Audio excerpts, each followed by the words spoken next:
For this video mga katrimoto, ating balikan ang naganap na Makina Motor Show 2024 sa SMX Convention Center. Tara, samahan niyo ko. Let's go! Pagpasok sa venue, aking unang nakita sila Idol Jabo, Motor Honda at si General Camote mga katrimoto. At syempre si Makina Motor Show himself. Syempre Team Suzuki, chan kami. Siyempre, iba kong motor na nakita sa event ang Suzuki Birdman Street 125 na Candy Red, sa mga pinakamagandang nakita motor doon.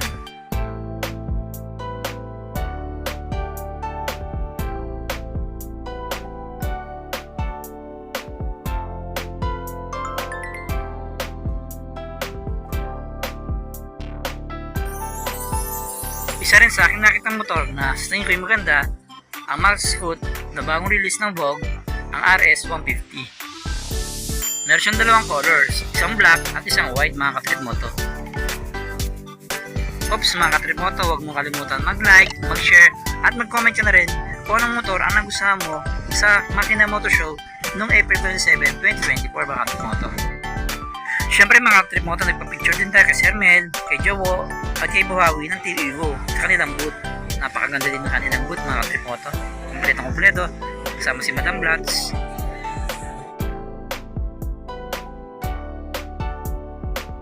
At nagpa-picture din na aking asawa kay Jowo at kay Buhawi mga katrimoto. Siyempre may picture din kami ng Team Suzuki mga katrimoto. At may souvenir picture din kami ng aking hubby sa Makina Motor Show. Ang ganda po, diba? So thank you for watching. Next time uli. Bye!